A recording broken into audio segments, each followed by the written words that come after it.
今度は間違えるの？家具であることを忘れるな。この後に及んで人間のふりを続けるのなら死ぬのはお前だけでは済まぬぞ。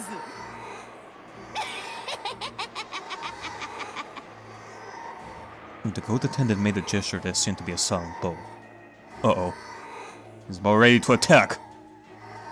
Was that any response to its master? Or was it offered to the opposing Kanon? No. I don't think that's even a bow at all. He's gonna go after us like a raging bull. And then, on the attendant's hand, a blade of wicked malice appeared.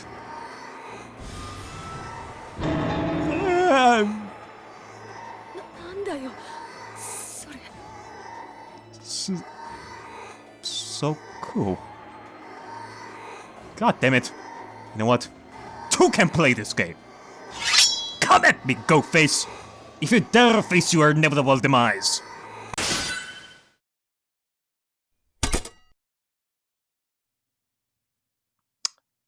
Figures. Jessica had been unable to understand what was happening in front of her for a while now. All she understood was that thing was gleaming for the purpose of threatening her own life. And right now, that was enough. Kanon spoke quietly to Jessica, who was hiding behind his back.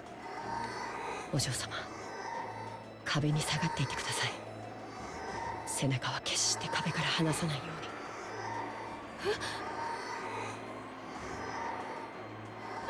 に。姫君はおとなしく騎士殿の背中に隠れているがいい。自らの命を男に守らせる醍醐味でも存分に味わえばよい。さあ、カノン、お前の刃を見せてみよ。Blade? Don't tell me.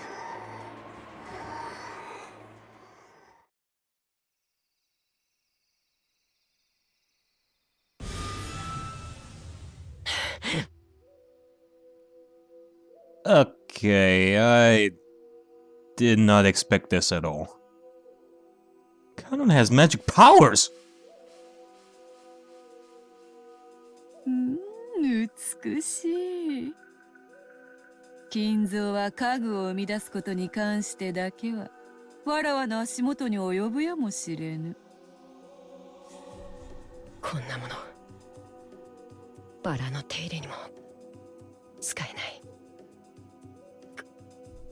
カノン君。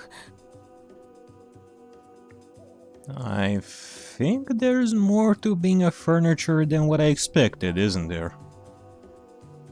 I think I may have looked at some things the wrong way. Some of them. それは見せたくなかった。よくぞ抜いたぞ。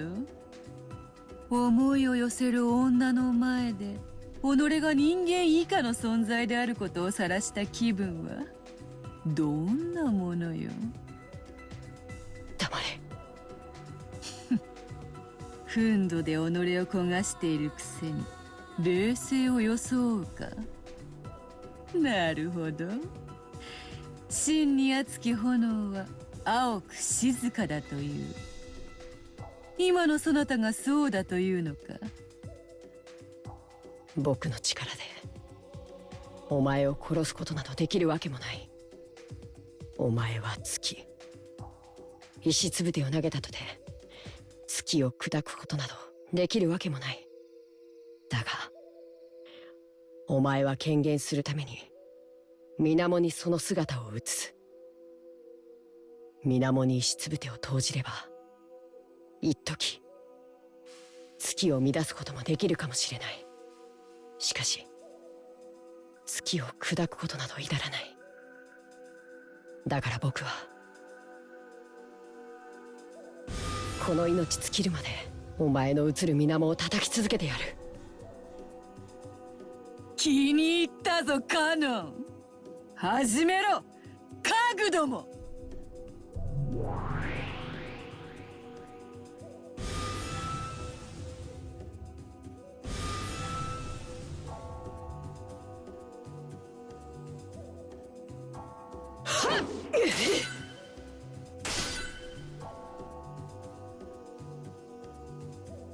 ほ Wow.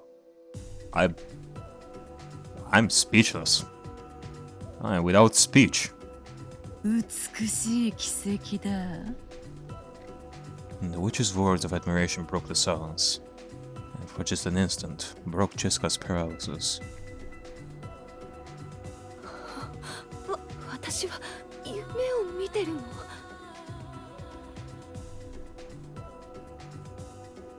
来い、魔女の家具め。 Furniture the witch. 元来た地獄へ叩き落としてやる。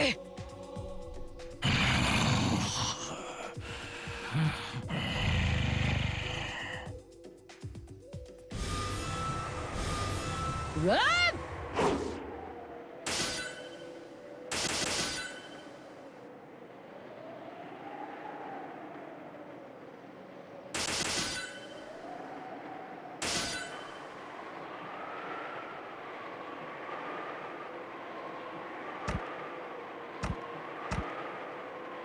Strand of red remained on Kanon's cheek. The witch saw this and grinned broadly. 勘が戻らぬことを言い訳につぶやいてもよいぞ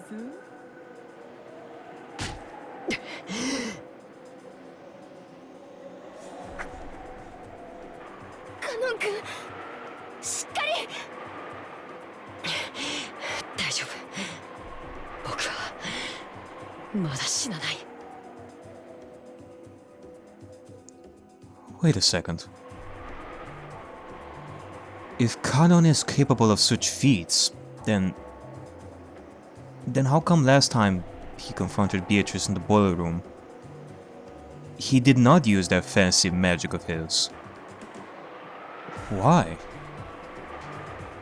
He instead used something, like anything, that was within his reach.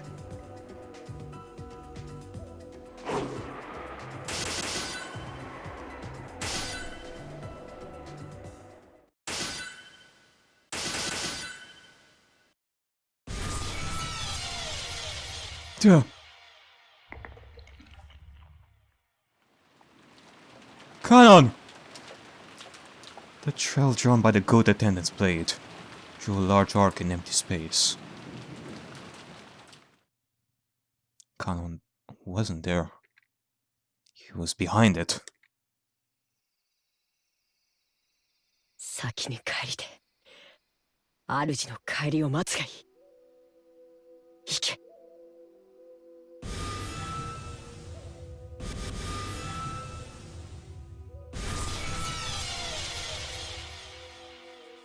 If this battle of drawing sparkling trails was chess, then Kanon coming from behind was check. And press and press and press. And mate in 7. Had the goat attendant not even been given the right to go into death throes? As his knees buckled and he fell over, he crumbled softly into a bunch of gold butterflies.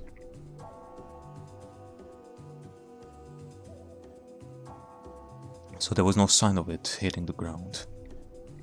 Even those who couldn't understand this battle could definitely at least realize that Kanon had been magnificent. Ha! Go back to hell, goatsy! God, I freaking hate goats. ハンドメイドには勝てぬかそこまで見下げたものではないらしい次はお前だ、ベアトリーチェー!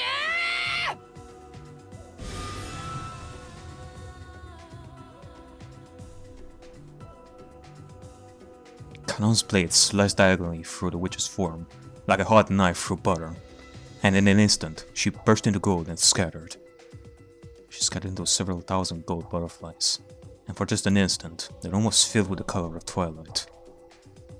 It was just as Kanon himself had said. Attempting to slice Beatrice was just the same as slicing the surface of water, where the moon was reflected. And the witch's form was there, with an ordinary expression on her face, as though she had been there the whole time, behind Kanon.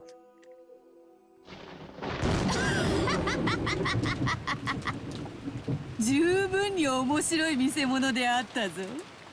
それに免じ見逃してやろうかと思ったが、今の無礼で気が変わった。嘘をつくな。お前にお嬢様を殺させはしない。たとえそれが無理でも僕より先に殺させはしない。お前にはそれすらできぬわ。喋るな家具が。無口であれ家具が。身の程を知れ家具が。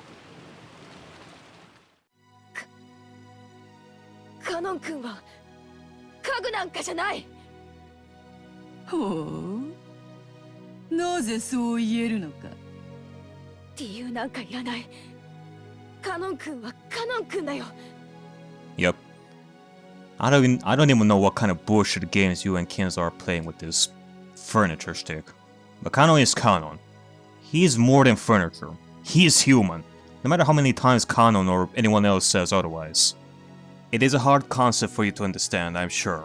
But Kanon is different from that go face. 本当の名前は別にあるけれど、それでも名前は家具じゃない。カノン君にはカノン君の生き方がある。それはとても高潔なもので、自らが決めるもの。家具だから意見しちゃいけないとか、家具だから自分の人生を持っちゃいけないとか、そんなのないよ。お嬢様、あいつを挑発してはいけません。はっきり言っておくぜ。カノン君は家具じゃない。人間だよ。どうして？カノン君は自分の意志で私を助けに駆けつけてくれた。そして恐ろしい魔女であるあんたの前に立ちはだかってくれた。私を見捨てることなんていくらでもできただろうに、そうしなかった。自己犠牲は人間だけが持つ高潔な精神だ。 Yeah. If he were just some furniture, he would have just waited for the Golden Land like it was told by Kinzo. That this is the fate of furniture. But instead, he faced you knowing well that he might end up dead before the Golden Land. Not once, but twice. だからカノン君は人間なんだ。だから訂正しろ。カノン君を家具だなんて呼ぶな。二度と。お嬢様。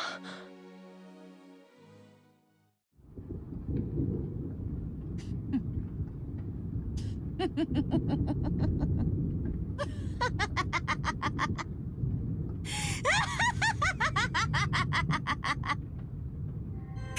るな人間が。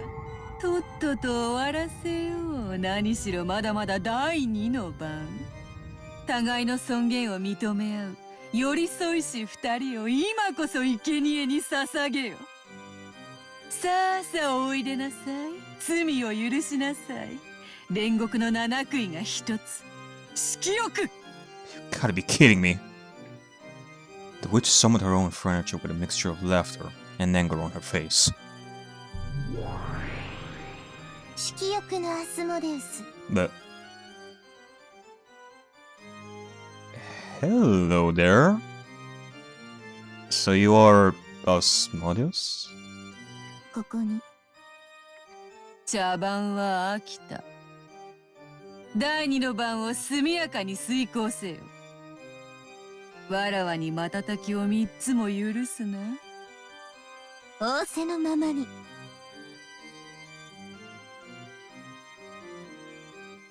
また妙なのが出やがったぜ。 And looks like a high school girl. With twin tails to boot. Am I to assume that Satan is also a teenage girl like her?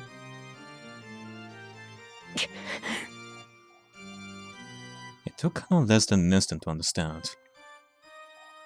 That go face from a second ago had been nothing more than a pawn to the witch.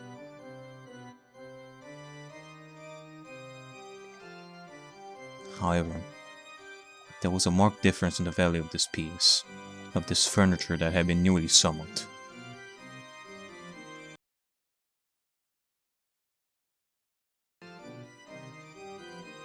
素敵な獲物に恵まれるなんて、なんて幸運なのかしら。怯えてる？かわいい。来い、魔女の家具。お前には殺されない。私の姿を追うこともできないノロマのくせに生きがって。行くわよ。ねえねえ、どこがいい？どこを貫いてほしい？お答えなさいよ、かわいい子。あなたの好きなところを思い切り貫いてあげる。 Yup. She is a demon of lust, alright. さあさあ、お答えなさいよ、かわいい子。僕を可愛いと言うな。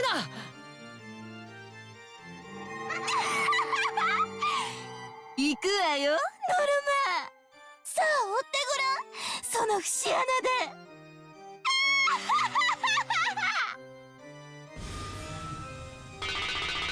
Duh!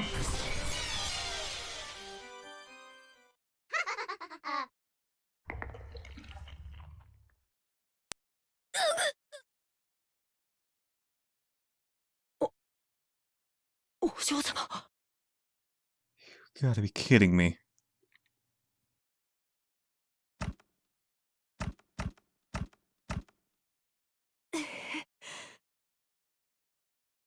目では追えなかったけどよ。読みは当てたぜ。ざまあ、見やがれ。Kanon's back had been the target, but Jessica had predicted it. She had predicted that the sneering witch's target would be the complete opposite of fair and honest. His back. But she had no way to block it. She had no aspirations to martyrdom. She simply thought that there was no way other than this to protect Kanon's back. So, she could do nothing but block it with her own back. And the furniture of the witch, which had changed its form into a demon's stake, was stuck deep into Jessica's back. It was an obviously fatal wound that reached as far as her lungs. When she saw this, the witch let out a loud, evil laugh, because it had hit where the witch had predicted. Everything was as the witch had predicted. どうしたカノン？ジェシカお嬢様はお前より先には殺されなかったんじゃないのか？そうそう、それそれ、その顔よ。お前のその顔が見たかった。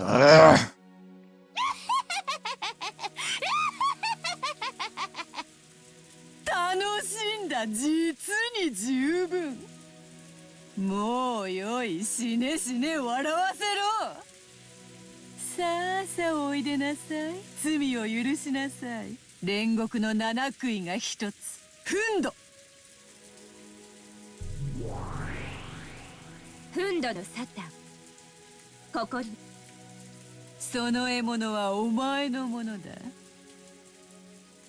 Well, I guess I was right. Satan is a teenage girl. 今すぐ食らってこやつの舞台に幕を下ろしてやれ。人ならば交番とも言おうが、家具のお前の場合は大道具係が舞台裏に運び出すといったところか。僕はもう家具じゃない。そしてそれを二度と疑わない。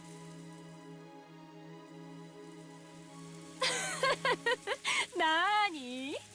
あんたまた私に殺されちゃうの？あんたの胸温かくて本当に貫くと気持ちがいいのよ。さあまた味合わせて。あなたの温かい胸の中で熱い熱い血潮で私を思いっきり気持ちよくして。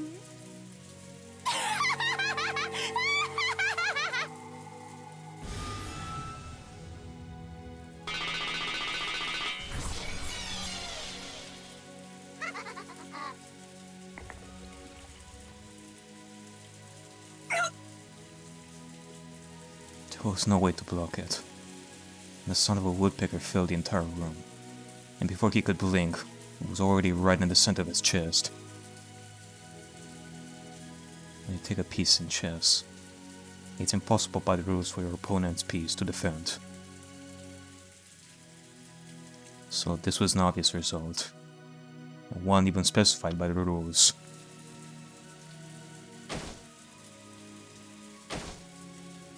Kanon landed on his knees, and he apologized. Not to the witch, and not to my lady. He apologized to Cheska.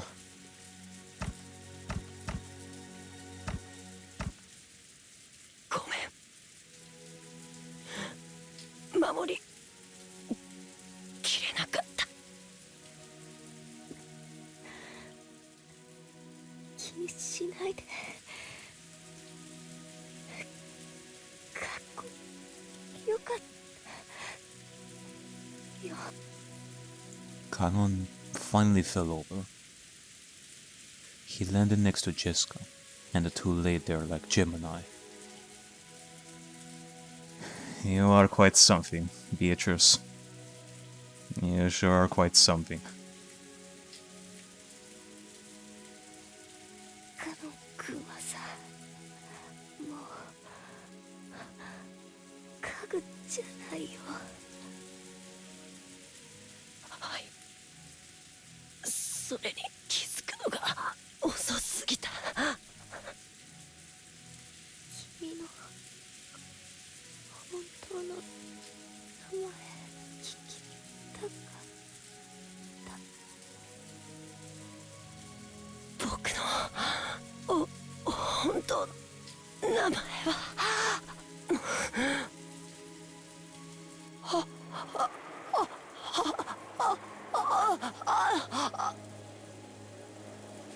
In his last moments, Kanon wanted to tell her his real name.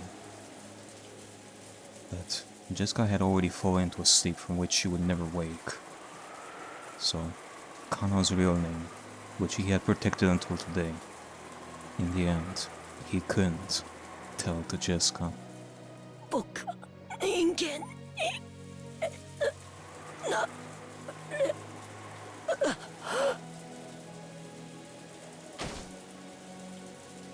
Those were the last words Kanon left behind.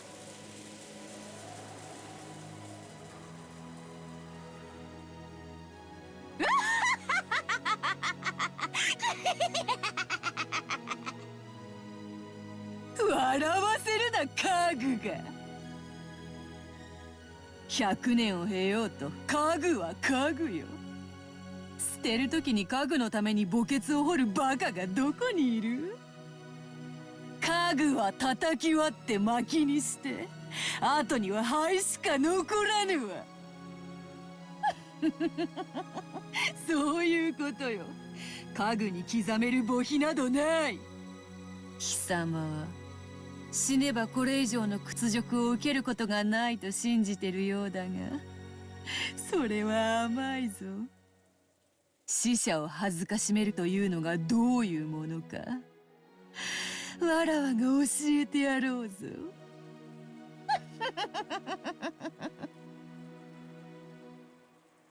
After taking a puff from her pipe, the witch breathed the smoke at Kanon's corpse.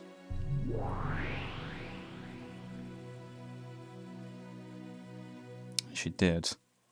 Kanon's corpse softly floated up into the air, and disappeared as though it had been eaten by a moth in empty space. What the hell did you do?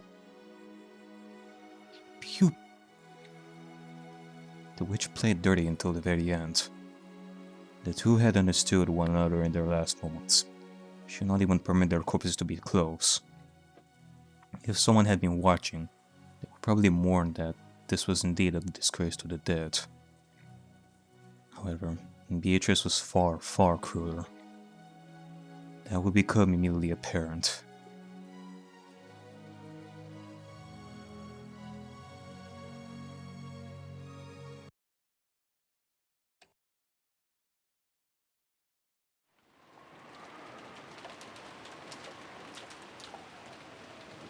そうか。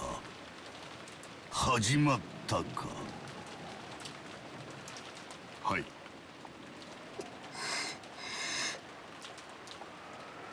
Even though Kinzo had heard of the 6 deaths, his emotions did not waver.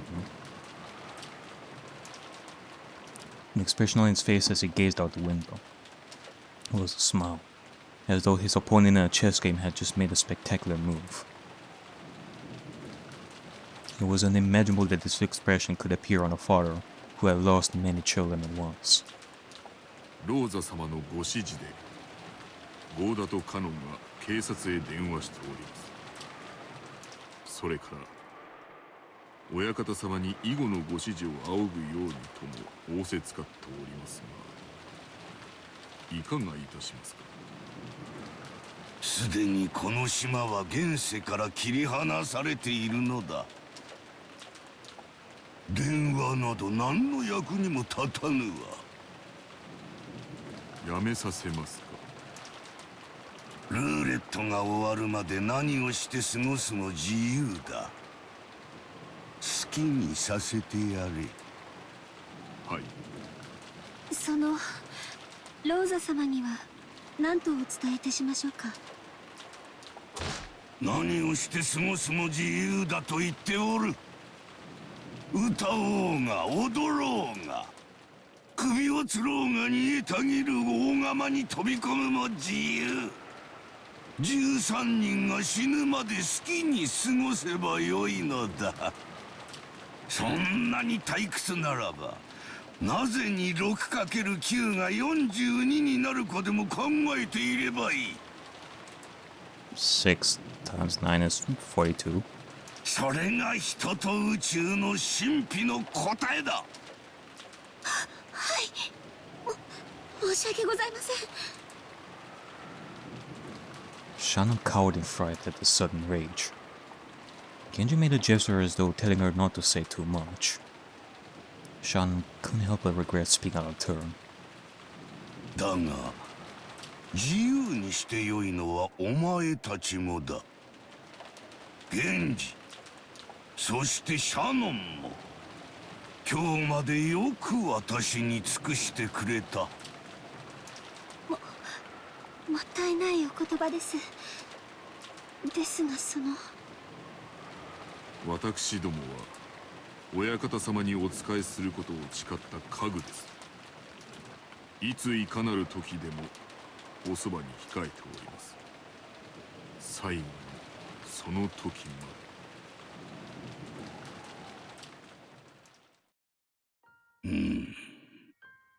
お前たちには全てを話しておきたい。シャノン、遺言を書く。筆行を頼む。源氏はいつもの酒を頼む。はい。Nanjo had often recommended that Kinzo write a will because of his health, but each time Kinzo had gone mad with rage. Since that time, will had been the word Kinzo took most exception at. Because that word had come out of his own mouth, Shannon couldn't help doubting her ears for an instant. Shannon hurriedly prepared the side table and some writing paper. Genji also began preparing his usual green devil, just as he was ordered. 準備が整いました。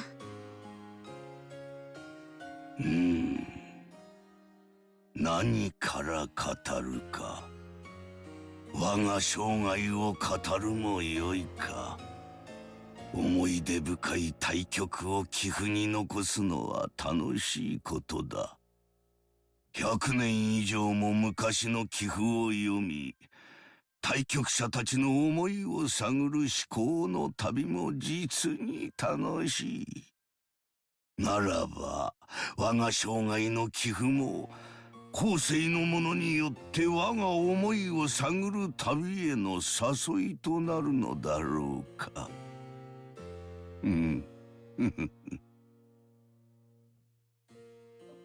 For a while, Kinzo considered where he should start speaking from, striding all around the room with his hands behind his back.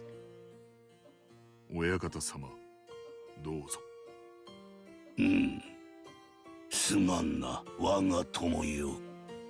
さて、我が生涯を語るには、あの魔女との出会いから記さねばなるまい。シャノン、筆記せよ。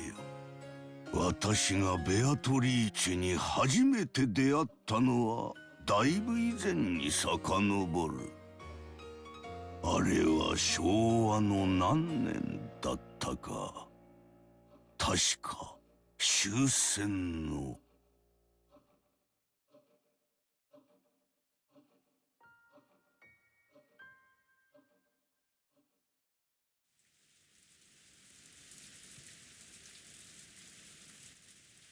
We took enough time to regain our calm.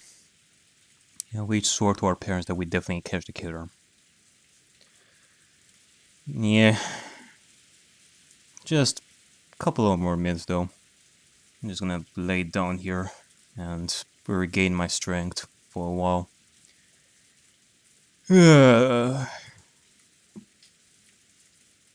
What have I got myself into?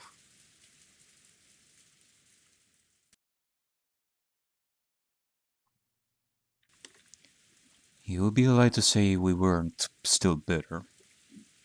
Even now, if we gave in just a little, we feel like going on a rampage just like Jessica, and resorting to some kind of violence. According to what Goda said after he got back, right now, Kanon-kun was looking after Jessica. Apparently, she was still very emotionally high-strung. そう。ありがとう。若い子の気持ちは若い子の方が汲み取れるかもしれない。今はそっとしておく方がいいんでしょうね。ローザさん、私らにこれ以上ここに留まってできることは何もありません。電話は普通でしょうが、明日になれば船が来てくれて、それで警察へ連絡できるでしょう。警察の捜査のためにもここはこのまま残すべきです。私も南條先生に同感です。このようなところにいつまでもおられますとお体に障ります。戻り紅茶をお入れしましょう。そうね。私もそれに賛成よ。バトラ君もジョージ君ももういい。ここは閉めましょう。警察が来た時のためにもここはこのまま残しておいた方がいいわ。そうですね。バトラ君、大丈夫かい？ああ、流せる涙は流し尽くしたぜ。もう大丈夫さ。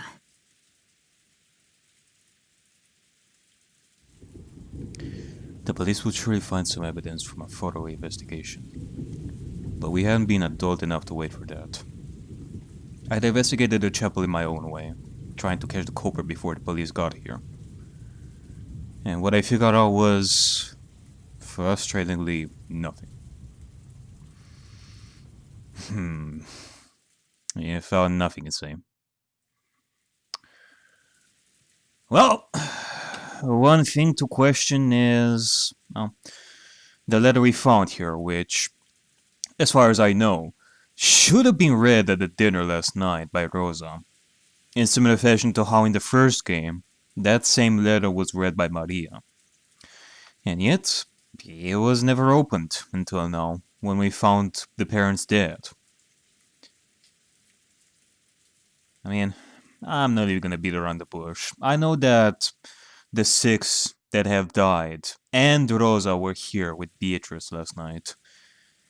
If there is someone that knows what might have happened here, it would be her. Granted, given Rosa's reaction to the deceased, it would mean that she wasn't witness to the death of the 6, so maybe she left earlier. Or rather, maybe she had no choice but to leave. The 6 were chosen by the key as sacrifice, and Rosa was told to leave. That would be an explanation.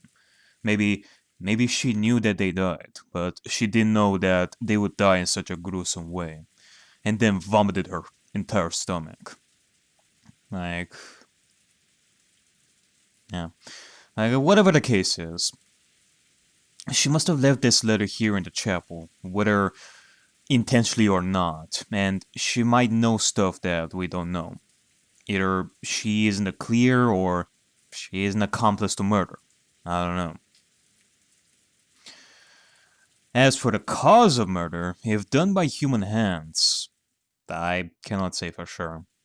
Like, again, we could go with the option that someone shot them with a Winchester in their stomachs, but I wouldn't say that that is fatal. Like, it is as fatal as shooting them in their heads, like last time. Like last time I was thinking that they were shot in the head, and then Beatrice or somebody came in to massacre their bodies, their faces, and all that to hide their wounds. So I was thinking that that would be the case here as well. Like, I don't know. Unless they were left to bleed to death, and after they died, Beatrice's stakes came in to slice their stomachs and fill them with candy to make us think it was Beatrice's doing. But if it's not the Winchester, maybe one of the 18 people used some form of sword or knife to cut their stomachs open, and then Beatrice came in to fill their stomachs with sweets. Yeah, I mean, it could be done with anything. Like, as far as I know, there's only one gun in the mansion, but what do I know? Maybe Kinzo has an arsenal. But for slicing and such, now our kitchen knives and such, so, I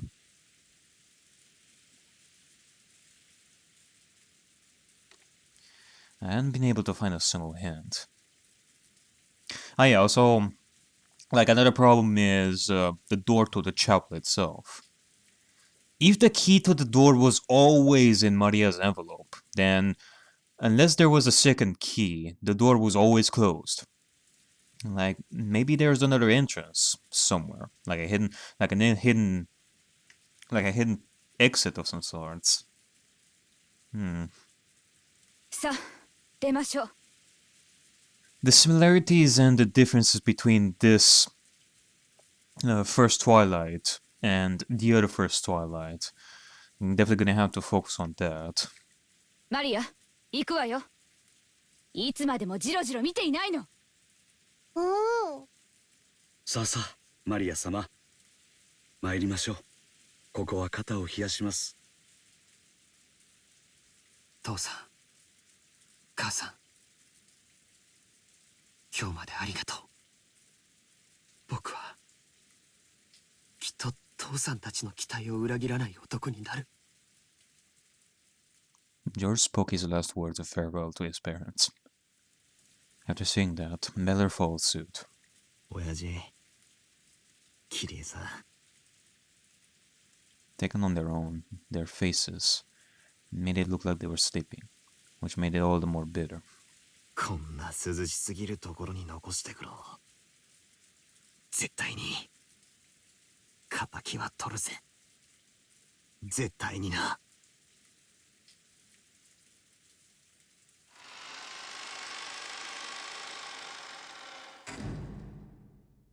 これは何？気色の悪い落書きだね。犯人が書いたのかな。悪趣味に過ぎますな。これはひどい。When the door to the chapel was closed, we learned about that creepy graffiti for the first time. 私たちが見つけた最初からもう書かれておりました。おそらく犯人が書いたものに違いないでしょう。犯人は魔女だから。こりゃ悪魔を呼び出す魔法陣か何かだったのか。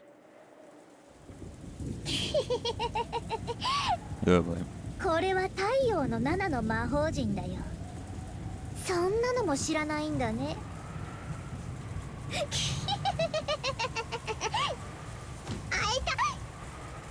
こら、その気持ち悪い笑いをやめなさいといつも言ってるでしょ。マリア、続けろ。何の意味があるんだ。Yeah, might as well. Maybe there's something that I missed last time. Something that can help me.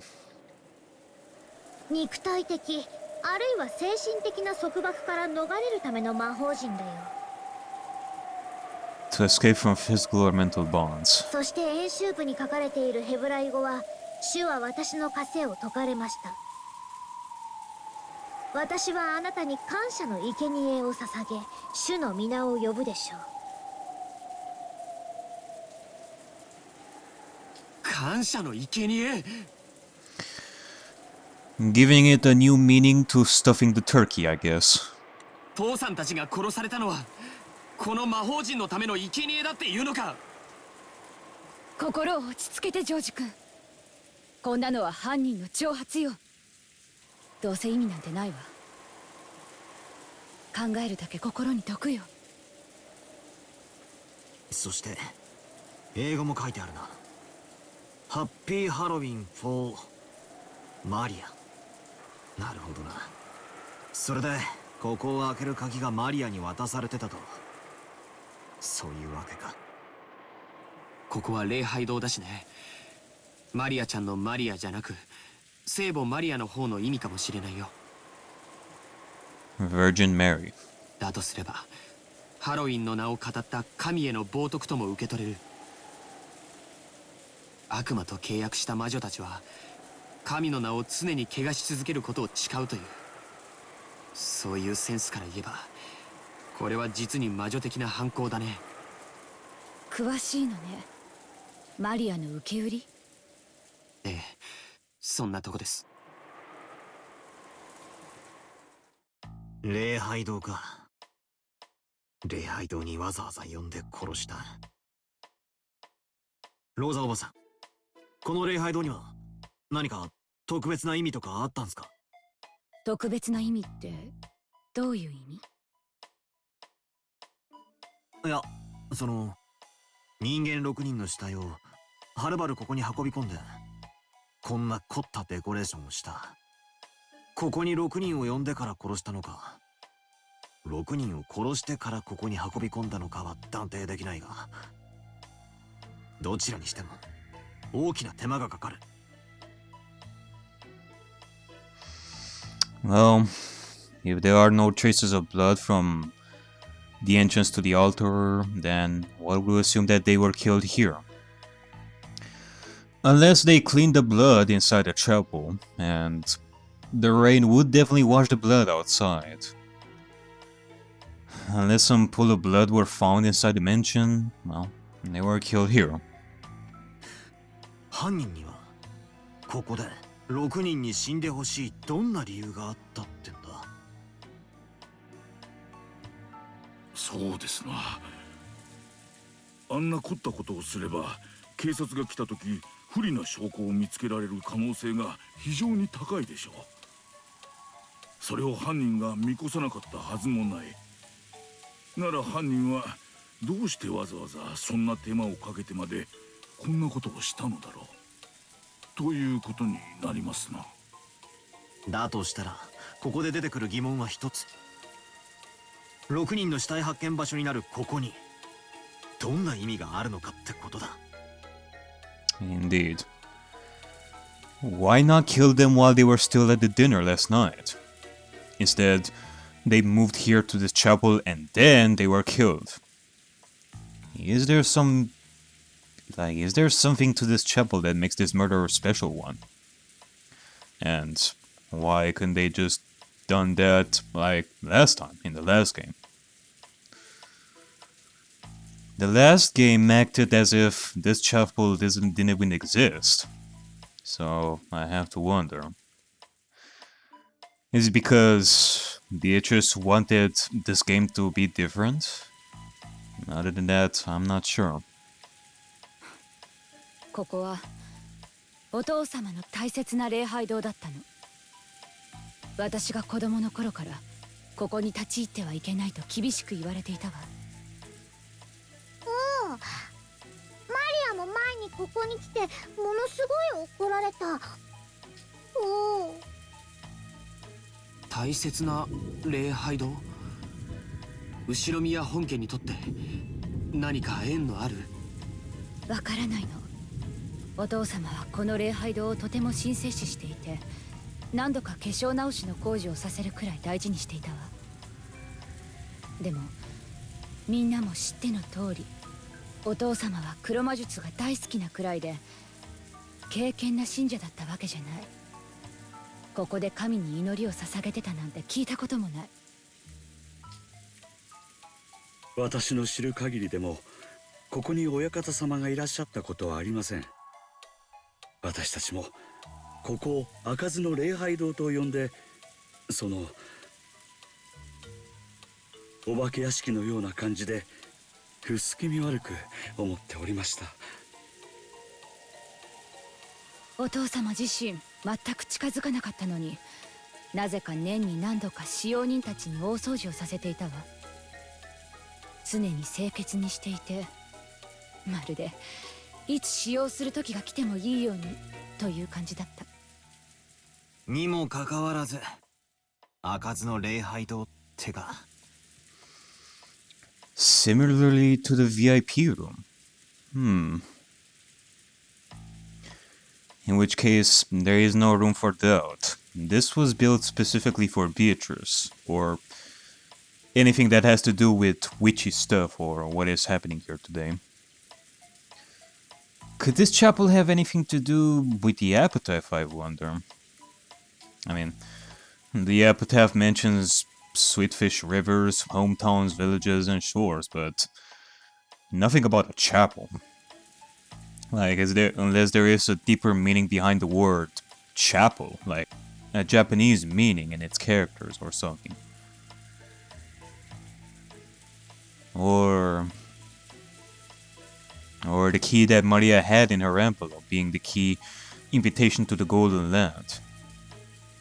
It being the same as the one written in the epitaph, maybe? Nah, that can't be it. Damn it, Aze. I need a map. Does anybody around here have a map of Uruguay? 不謹慎だが面白い響きじゃねえか。南條先生はじい様の古い友人なんだって。そのあたりの経緯を聞いたことは？ずいぶん昔に聞いたことがありますが、何と言ってはぐらかされたか忘れました。そうそう、こんなことを言っておりましたっけ。いつか自分もあそこで祝福を受けることもできるかもしれない。しかしそれは奇跡でも起きない限り訪れないと。どういう意味だろうな。礼拝堂ですることってなんだ。まさか自分の葬式ってんじゃねえだろうな。金蔵さんに限ってそんなはずは。死後のことより生きている今に一生懸命な方でした。しかしそのせいで遺産問題をこじれさせる種としてしまったようですがな。あと礼拝堂ですることってなんだろうな。祈り？懺悔も礼拝堂だっけ？何にしろうさんくさいな。どういう理由かわからないけれど、おじい様にとってその南條先生の言っていた通り、奇跡でも起きない限り祝福を受けられないというのは、この礼拝堂を建てた時から決められていた宿命のようだね。どうしてそんなことがわかるの？ほら、あそこにはっきり記されてます。ほら、あそこに。Jojaki pointed to a relief with the rusted gold letters on the arch above the door. It looked like some message was written there in English. The rust showed that the message had been there since construction.